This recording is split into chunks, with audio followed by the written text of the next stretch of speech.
awakọ̀ Anthony Joshua tún fojú ba ilé-ẹjọ́. Báyìí ni ìgbẹ́jọ́ náà ṣe lọ.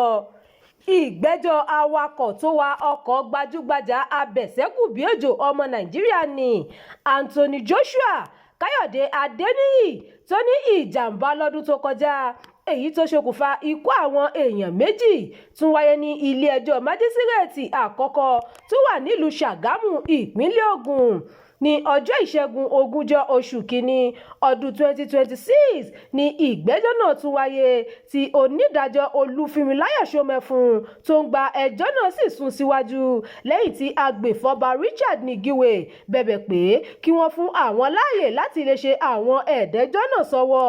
Ṣáájú ni Nígíwé ti sọ fún ilé-ẹjọ́ pé àwọn kò ní lè tẹ̀síwájú ẹjọ́ náà nítorí àwọn ìgbésẹ̀ tí àwọn gbé lọ́wọ́, lára rẹ̀ ní ti ìmọ̀ràn tó láwọn fẹ́ gbà láti ọ̀dọ̀ àjọ DPP, ìyẹn Directors of Public Prosecution. Ó sọ pé àwọn yóò kọ̀wé sí àjọ DPP pẹ̀lú àṣẹ adájọ́ àgbà ní ìpínlẹ̀ náà láti lè fún wọn ní àṣẹ láti ṣe àwọn ẹ̀dà ìwé ìpẹ̀jọ́ náà kó tó di pé àwọn yóò tẹ̀síwájú. Lẹ́yìn tí a ṣàgbéyẹ̀wò àwọn ohun tó wà nínú ìwé ìpẹ̀jọ́ náà, a rí i pé a nílò láti ṣe àwọn ẹ̀dà rẹ̀ láti lè gba àṣẹ lọ́dọ̀ àjọ DPP láti mọ̀ bóyá a máa tẹ̀síwájú lórí ẹjọ́ náà. Nígíwé sọ fún ilé-ẹjọ́ bẹ́ẹ̀ bí ó tilẹ̀ jẹ́ pé agbẹjọ́rò awakọ̀ náà Ọlálékan Abíọ́dún kò kọ́kọ́ gba sísún ẹjọ́ náà síwájú, pẹ̀lú bó ṣe sọ pé ọ̀nà láti jẹ́ kí ẹjọ́ náà di ti ọlọ́jọ́ gbọrọ láì nídìí ni ọlọ́pàá ń wá. Abíọ́dún sọ pé níwọ̀n ìgbà tó jẹ́ pé ìjọba ló pe oníbàárà òun lẹ́jọ́, ó yẹ kí wọ́n ti ṣe gbogbo ètò wọn lọ́nà tó yẹ àti pé àwọn ṣetán láti tẹ̀síwájú ẹjọ́ náà.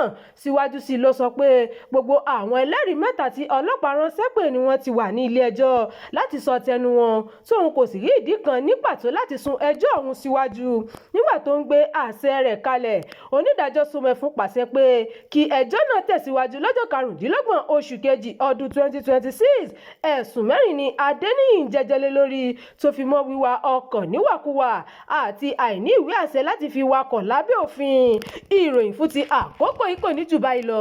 Ẹ má gbàgbé láti tẹ̀lé ìkànnì yìí, ẹ máa bá wa pín ká kí ẹ sì fi èròǹgbà yín sí abala àríwísí.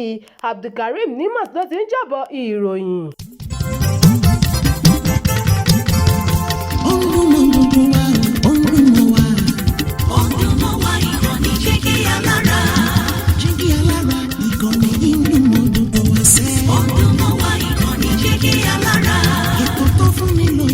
Ètò tó wà ní lọ́yẹ̀ wà ń bẹ̀. Ọdún mọ́ wá ìkànnì Jígí Alára. Ìròyìn lóríṣiríṣi tàbí mọ bó ṣe ń lọ láwùjọ.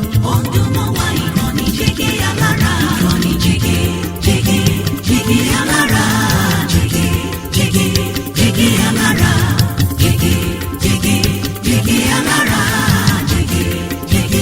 Jígí Alára.